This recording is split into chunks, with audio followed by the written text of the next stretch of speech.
La la la la la, just chilling in my room, not doing nothing as usual. Oh, a phone call. Oh, hey there, Meg DeMarco, King Cruel. Yeah, I'm really busy these days, so I'm not sure if we'll make a song together someday, but we'll see. Yeah, okay, man. Thanks for doing this, Mom. Yeah, I'll talk to you.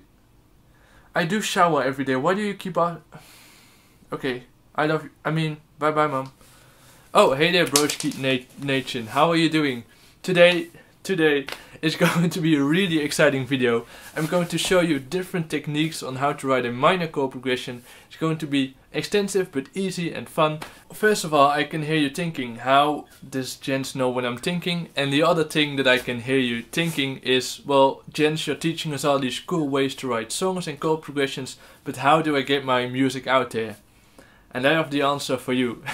And that's DistroKid. DistroKid is this great service that helps you put your music on all the big streaming platforms and even smaller ones as well, so they can get your songs on Spotify, on iTunes, on Google Play Music, even TikTok as well, while having you keep 100% of the royalties, which is really great, I think. You only have to pay for a 1-year plan for a very reasonable price, and you can even get a discount on that if you use the discount code Jens. Yeah, they even can get you verified on Spotify. I also want to give a huge thank you to DistroKid for sponsoring this video. I don't do these sponsorships a lot because I'm very picky for whom I do sponsorships for, so I truly think that DistroKid can be a great product for you if you want to put your music out there. I noticed that some of you already have used it for your songs, and I hope you are as satisfied as I am. I also put a cover of Sunflower on Spotify thanks to DistroKid, so check it out as well. The link is in the description. And yeah, let's get into the video now. So there are really multiple ways to write a minor chord progression. I'm going to show you two very interesting ways.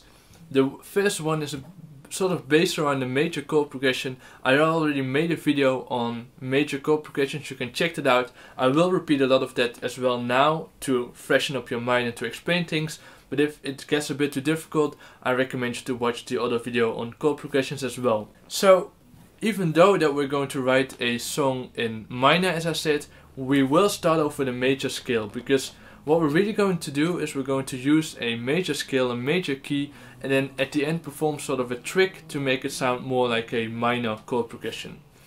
Might sound a bit vague now, don't worry, it will get clear once we go through it.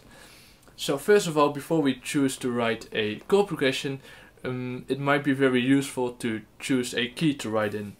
And let's say we're going to choose G major to write a chord progression in. Again, it's not a minor chord progression, minor scale now, but the minor part comes later, don't worry. So yeah, let's say G major. What you're really then going to do, the G major scale exists of a couple of notes, those are these, G, A, B, C, D, E, F sharp, G.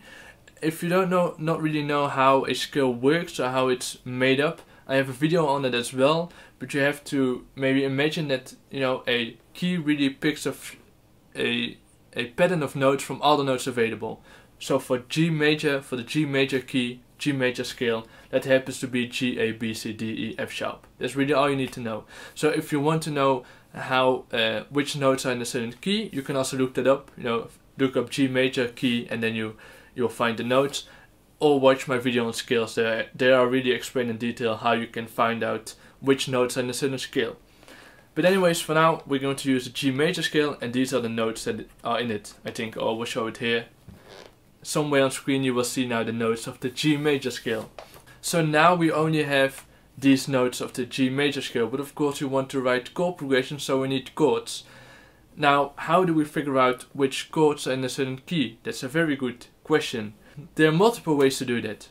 There's like a rule of thumb that I will give you to remember. I suggest you to write that down. And the other one is a bit more theoretical, which I won't get too much into because it might complicate things too much. Or it might be too long, the video might get too long, I mean. But really the way that we're going to create chords on top of a key, on top of a scale, is by harmonizing the notes. And that basically means now we only have these notes, but we want to create chords which exist of multiple notes. So to do that, we're going to stack up notes on top of each other to create a chord. Does that make sense? Because now we only have G notes,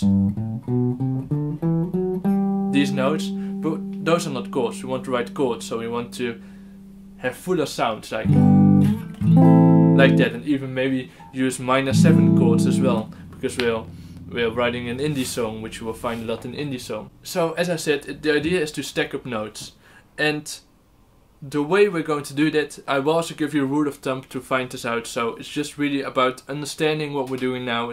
You don't always have to do that when writing a chord progression, but the idea is to stack up notes. So you do that by really going 2 steps forward the whole time on the scale. It might sound weird, but if you see the arrows now, it might make sense. So if you want to know which notes fit in the G chord, in the G major scale, we start from G, then go 2 steps forward to the B, then 2 steps forward to the D, and you have all the notes of the G major chord. Now if that's a major or minor chord, I will get into that, and we can do that for every note. So for the A note, we can also stack up notes on top of that, so then you have these notes. I hope that makes sense. And for example, when you're at the E note of the G major scale, you want to know which notes are in the E chord of the G major scale, you can again stack up notes. Then you have E, you go 2 steps forward to G, and then 2 steps forward again to B. Now this is nice. We now know which notes are in all the chords, but we don't know if it's a major or minor chord. That's a very good observation that you probably made. And the way we can find out if it's a major or minor chord in the key is, there are really 2 ways. One of them is to find, to use these notes to try to figure out which chord we're playing. So you can try to find on your guitar the G, the B and the D note, and maybe know that that's a G major. The other way is by a simple rule of thumb that I again suggest you to remember. For every major scale, the 1st, the 4th and the 5th note are major chords, or the 1st, the 4th and the 5th chord are major chords. The other ones are minor, except for the 7th chord, that's a diminished chord. So in that way we have G major, A minor, what did I say? B minor, C major, D major, E minor, and then F sharp diminished, and back to the G. So that's a simple rule of thumb. Whenever you write a major scale down and you want to find out which chords fit within that G major scale, or fit within any major scale, again the 1st, the 4th and the 5th are major chords, the other one are minor, and the last one is diminished. Easy as that. It's just a rule of thumb. Then you not always have to write down all the notes as we just did. It can be a lot more easy to remember in this way. The other thing that you can do that I don't really recommend is to just look up on Google chords of the G major scale.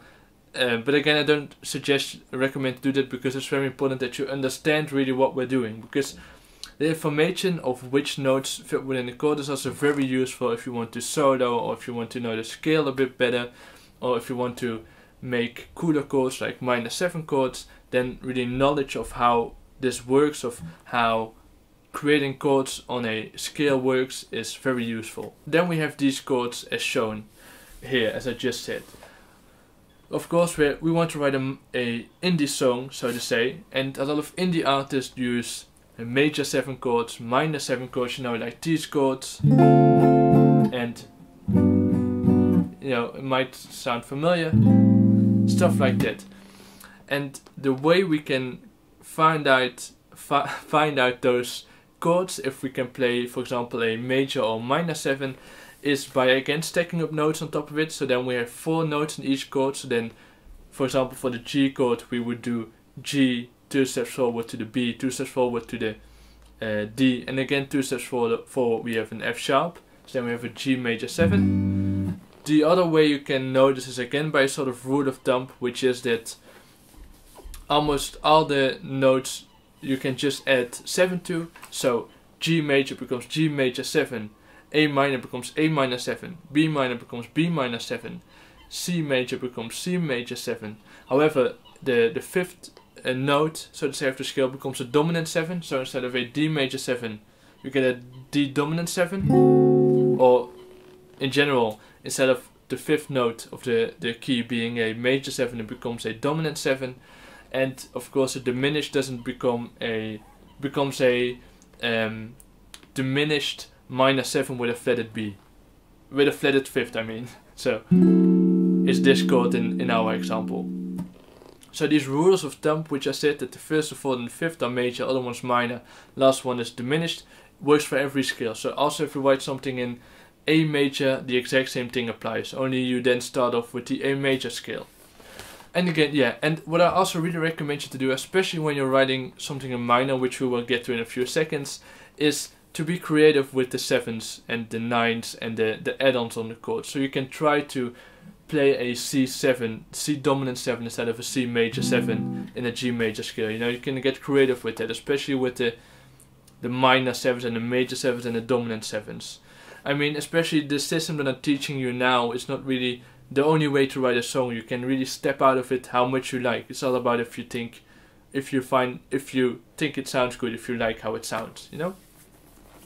So now we know really all the chords that are available to us to write a chord progression in G major. Now again, we'll write something in minor, so just a second, but just a quick reminder how this works. You can really now place any chords in a certain order and you will have written something in G major. A lot of times you will end with G major to make it sound like it's in G major, or you will begin with G major. So for example, a 4-5-1, a 1-4-5 chord progression sounds like this.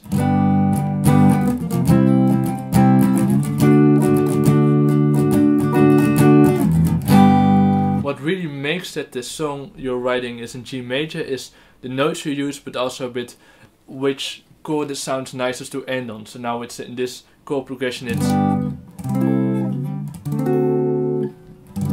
G major. And you know, we can make it sound a bit more indie by using major 7s and minor 7s, like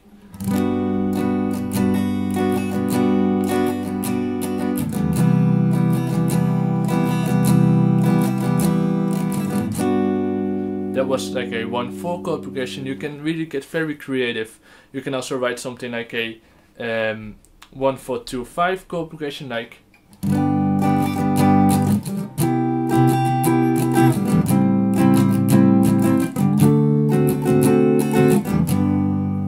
you can do anything you want. But now we want to make it sound more like it's in minor, and what we are going to do, we're going to make use of substitute chords and relative minor chord. And a relative minor chord sounds very vague now, don't worry. The thing is, and this technique is used in many songs, also by indie artists, by any music style you'll find, is that instead of playing the G chord as the 1, which is our 1 in our example, you know, the G chord is the first note in our scale, we will use its relative minor. And what that basically means is that every major chord has a relative minor chord, or every major scale has a relative minor scale, and that basically means that this relative minor of the major chord is very much almost the same, sort of. So for G major, the relative minor of G major is E minor. This is a G major, this is an E minor. Now, to know what the relative minor of a major scale or chord is, there are two ways to do that. You can either look at the 6th note of the scale, which is in our example in G major, it's E minor. On the guitar, what I tend to do a lot is to just go 3 steps down, so to say. So when you have written something, when something is in C major, if you go 3 steps down, 1, 2, 3, you're at A, so A minor is the relative minor of C major. So I hope that makes sense. It's basically the relative minor is has the same notes almost as the major chord. The scales even have the same notes. So G major scale has the same notes as the E minor scale. Now we're going to make use of that, because now comes the minor part, and what I mean by that is that we're, instead of playing the G major as the 1, instead of seeing the G major as the 1, we're just going to substitute it, change it to E minor. So then our chord progression of 4-5-1 becomes this.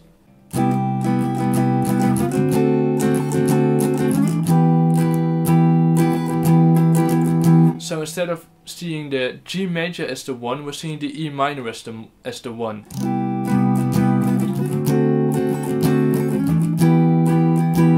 Instead of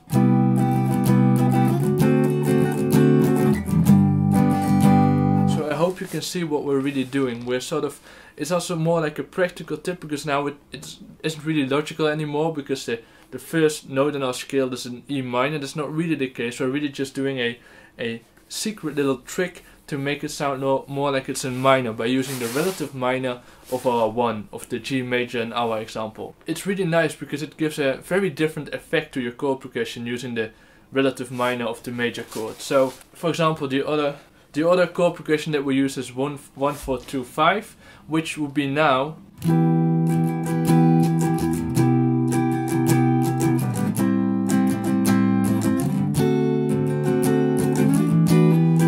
What I really like, or what's really interesting about using the substitute chord of changing the 1 to its relative minor, is that it gives the chord progression a different flow. Like, it sounds more infinite. It doesn't really end that specifically. It wobbles on, so to say, if that makes sense. So it's less definite. It flows like through the whole time. You can repeat this chord progression the whole day. Like, what was it? 1 4 2 5.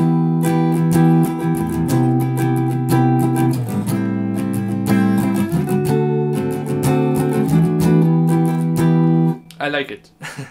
So that's a very cool and interesting technique to use. What makes it even sound more maybe happy and also more like it's in G majors if you use the relative minor but then in minor 7 chord. So instead of using the E minor, we're using an E minor 7, which sounds even more similar to a G.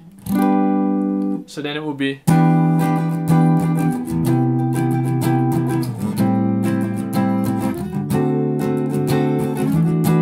Try out different things. You can just write a chord progression and then replace the G major in our example with an E minor, or in general replace the 1 of the scale with its relative minor. So I hope that made sense. You can even use like substitute chords for any chord in the scale, but using it for the 1 is a very technique that you will find a lot. And again, it really changes up the chord progression in my opinion. So now the second way to write a minor chord progression is by really using a minor scale. So instead of using sort of a trick that we just used on the major scale, we are really going to start from a minor scale, build up notes on top of that, find out the chords of the minor scale, and then create a chord progression with it. So writing a chord progression in the minor scale is really almost the exact same thing as doing it in a major scale, other than that the rule of thumb is a bit different, so to say, and we'll start off with a minor scale instead of a major scale. That's a very important difference. So if you write something in C major, you start off with different notes than when you write something in C minor. There's a different pattern of notes for the major and minor. We will write something in a natural minor scale. There are 3 minor keys, so to say: natural, melodic and harmonic. We will use natural since I think that's most easiest to understand and also used quite a lot in any genre of music, also indie. So as I said, we really have to do the exact same thing, but let's use the A minor scale in our example, since it's, it's a very easy scale. It doesn't have any flats or sharps. So the notes of the A minor scale are these. A minor. Exact same notes as the C major scale, only it starts from a different place. You might see that as well. It starts with A instead of the C. Anyways, this is the A minor scale. Now we can really do the exact same thing as we did before. We're going to harmonize the notes to get chords. We're going to stack up notes on top of the notes to create chords. And then we get these notes. For example, when we start from A, if you go 2 steps forward, we get the C again. 2 steps forward, we add the E. You have an A chord, an A minor chord in our example. And you can again do that for every note.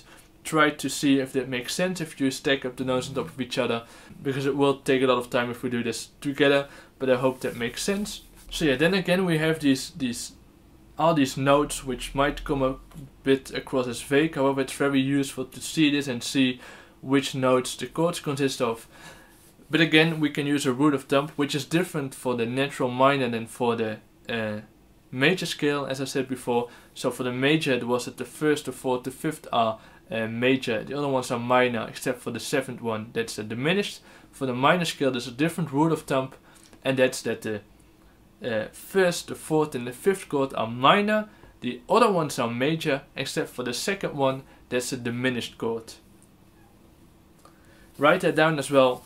it's important to, it can be really useful to remember. And there's some very interesting things in this natural minor scale. For example, that the second one is a diminished chord, which we will make use of later on, because it's a very nice and jazzy chord, you know,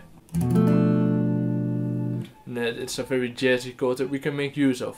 So again, really we're doing the same thing for minor as for the major scale, except the rule of thumb is a bit different. But the idea of stacking up notes to create chords is still the same. Anyways, now for our scale we have these chords, as I just said. This works again for any minor scale, so if you start off with D minor and you write the D minor notes down, which are different than the A minor notes, you have the exact same rule of thumb, but different chords of course. But it's still the same idea of stacking up notes. Anyways, now we have these chords for us to write a chord progression in A minor, A natural minor.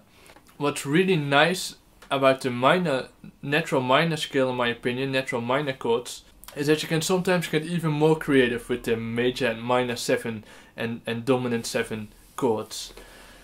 And that basically means that you can, yeah, again, get creative. Of course, what we're now also going to do is we're going to stack up again notes on top of it to find out which, if we're going to play a minor 7 or a major 7. I can also give you a rule of thumb for that, but I suggest you to get creative with that. So try to use like a dominant 7 instead of a major 7 where you would expect a major 7. Anyways, as I said, we want to write any music, so if we want to also use minor 7 chords, we have to again stack up notes on top of the notes that we already have, and then we get this. Now, you have now lots of notes and you might not know which ones are major or minor 7s.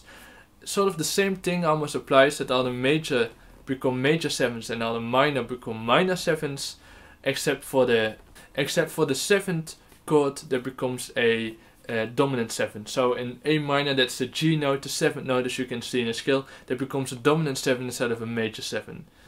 There's a difference between a major 7 and dominant 7. So this is a major 7, this is a dominant 7. I also have a video on that, which I will get you to if you like, where I really talk about the difference between these minor 7 and major 7 chords.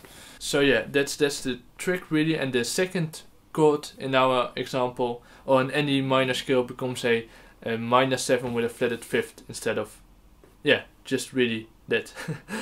So all the minors become minor 7, all the majors become major 7, except for the 7th note that becomes a dominant 7, and the second note, which is like a diminished chord, becomes a minor 7 with a diminished 5th. So in our example, that's a B minor 7 with a flatted 5th. Very nice. Now we can create some very nice chord progressions with these chords, like a 2-5-1 chord progression, which is used in any jazz tune, which is the second chord of the scale, which is in our example a B minor 7 with diminished 5th. The 5th one, which is an E minor 7, and then an A minor, like that. So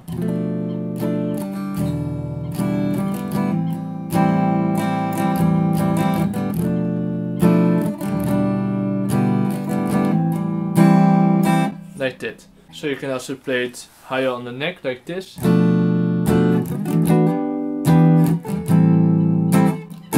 But again, as I said, with the minor scale you can get quite creative with the chords. So you can also try to play a B minor 7 instead of a B diminished, and it would sound like this.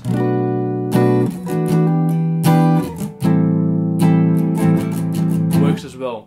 And for example, using a dominant 7 for the 5th note instead of the minor 7 sounds maybe even better. Than we have, or then we have,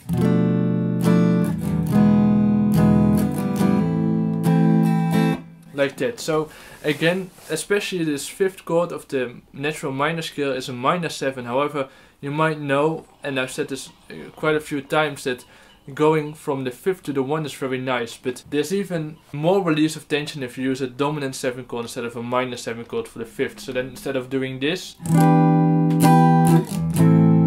you know, which is what we would expect in the natural minor scale,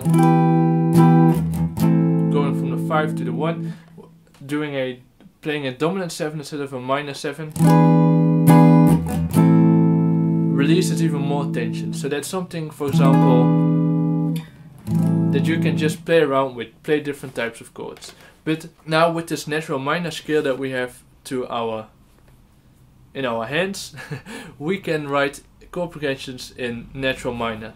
As I said, the 2-5-1 is something that you can use a lot, but you can also do something like a 1-4-5 chord progression, like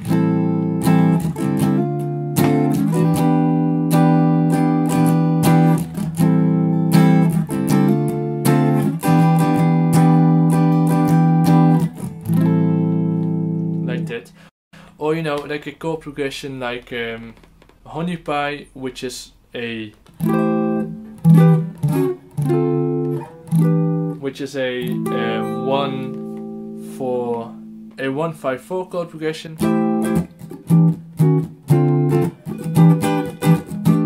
We're playing it now rather high because we're playing in A minor, but that's like a 1-5-4-5 chord progression, like.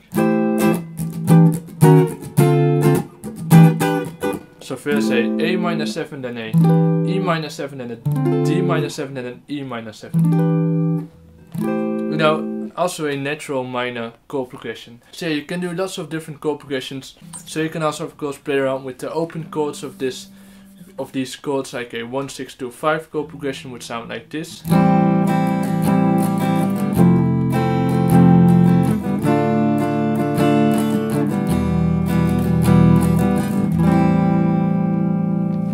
And what you should watch out for a bit is that you don't use the third note too much, so the C major note in our example, or the third note in any natural minor scale, because then it might feel like it's more in its relative minor, because it's relative major, because the relative major of A minor, for example, is C, and if we then use this third note a lot in our chord progression, it might feel more like it's written in C major, because so for example if you would do something like a 1-7-3 chord progression, then it will almost sound like it's in C major, so then it will be,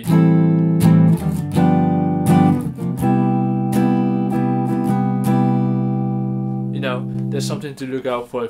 But that's totally fine as well if you know, it's all about if it sounds good, but if you really want it to be in minor, then watch out for that. You know, you can even spice it up by using trying to play some minor 9s maybe, or dominant 9s, so like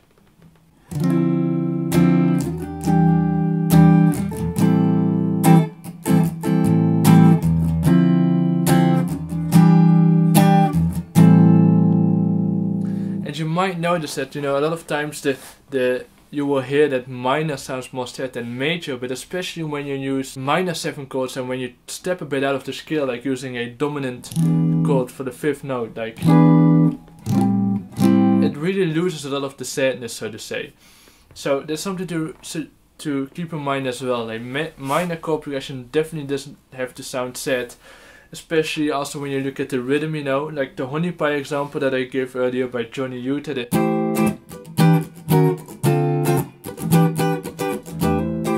Nothing said about that.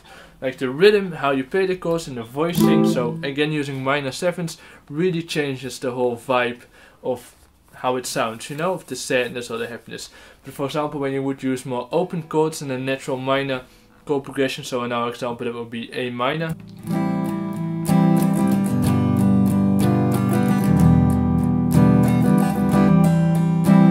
And what else you will find a lot in minor, natural minor chord progressions, that a lot of times the 1, the 5, the 6 and the 7th notes are used. Not so much the 2nd and the 3rd, or well the 2nd one, but the 3rd and the 4th note of the minor scale isn't used that much. So like a chord progression like 1-6-7 would be like,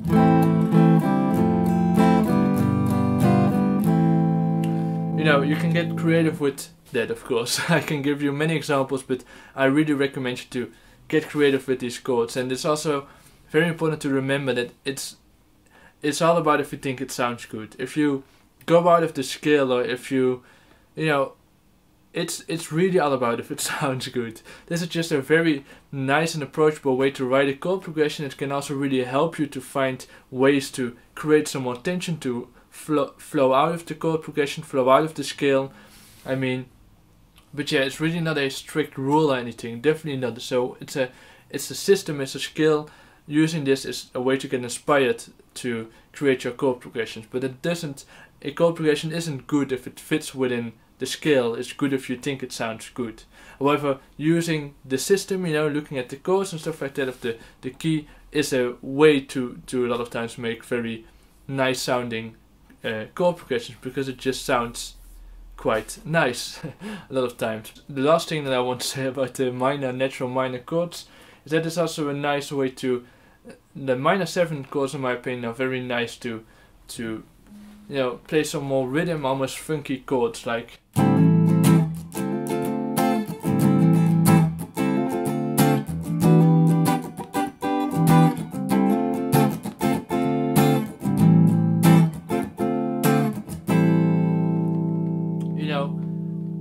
You can hammer on these minor 7s very nicely.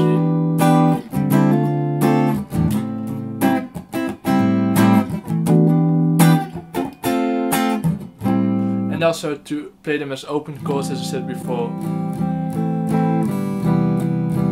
can be very nice as well.